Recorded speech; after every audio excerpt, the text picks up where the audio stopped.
और महालक्ष्मी सेल्स आपके लिए तैयार है लेटेस्ट कंज्यूमर अप्लायंसेस के साथ। Branded air conditioners, best brands, best offers के साथ आपके लिए अवेलेबल है महालक्ष्मी सेल्स में। एयर कूलर्स जो आपके पूरे घर में ठंडी हवा से आपके दिन को और खुशनुमा बनाए। Single door refrigerator, double door refrigerators, inverter battery, deep freezers, विजी cooler, LED televisions, semi and fully automatic washing machines, water purifier, RO plus UV, आटा चक्की, water dispensers, water coolers, mini refrigerators, सभी appliances बेस्ट ब्रांड्स के best offers के साथ आपके लिए available है Mahalakshmi sales में।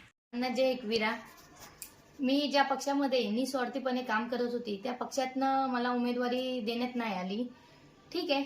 पण तरी पण नर्वस न होता माझ्या पतींसोबत माझं डिस्कशन झालं की तरी पण माझ्या पतींनी मला सुचवलं की आपण अपक्ष उमेदवारी लढवायची नाही म्हणून।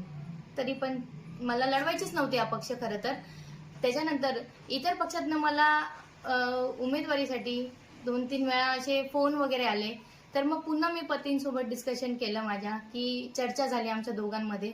तर त्याच्यातनं पण मला जेव्हा उद्धव बाळासाहेब ठाकरे शिवसेना त्यांच्या मार्फत तात्या माने जिल्हा अध्यक्ष आहेत आणि सदाशिव गायकर काका यांच्या माध्यमातून मला एबी फॉर्म माझ्या हातात देण्यात आला आणि मी मग 30 तारखेला जाऊन उमेदवारी अर्ज भरला आणि मशाल या चिन्हामधनं।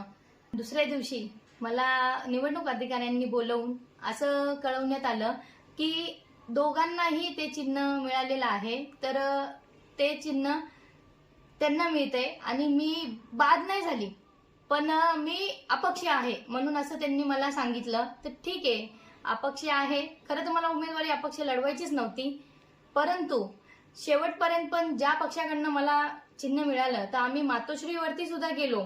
त्यांनी तात्या साहेब माने यांनी आणि सदाशिव गायकर काकांनी यांनी माझ्यासाठी शेवटपर्यंत अति एकदम प्रामाणिकपणे लढा दिला। त्यांच्यामध्ये मीही सहभागी होती, मीही तिथे गेली होती स्वतः प्रत्यक्षामध्ये आणि त्यांची जी ती मेहनत बघितली, खरंच एक मुलगी म्हणून त्यांनी माझ्यावरती एवढा विश्वास, एवढा म्हणजे प्रचंड, आता मी ते तुम्हाला वर्णन नाही मी करू शकत की काय त्यांनी माझ्यासाठी तो लढा घेतला, ठीक आहे। पण तरी पण ते पक्षावाल्यांशी त्यांचं ते बोल, तरी त्यांनी 2 तारखेपर्यंत दुपारी 2:30 वाजेपर्यंत फाईट केली माझ्यासाठी, पण ठीक आहे, परंतु नाही त्याला यश आलं।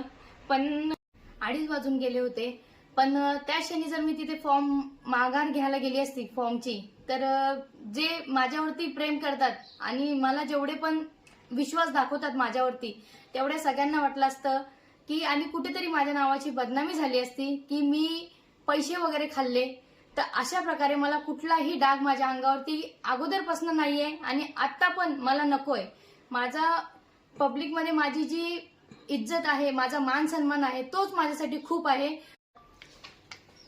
घेऊन आले आहे, आता हार जीत होईल का नाही होईल ते नागरिकांच्या हातात आहे। मी माझं प्रामाणिकपणे काम करत राहणार आणि उद्यापासूनच मी माझ्या आई माऊलीच्या दरबारामध्ये, तसेच आमच्या आडिवली गावातील आमच्या गावदेवीच्या मंदिरामध्ये श्रीफळ फोडून मी प्रचाराची सुरुवात करणार आहे। जय हिंद, जय महाराष्ट्र, जय एकवीरा। ताज्या घडामोडींसाठी स्वानंद न्यूजला सबस्क्राइब करा आणि बेल आयकॉनवर क्लिक करा।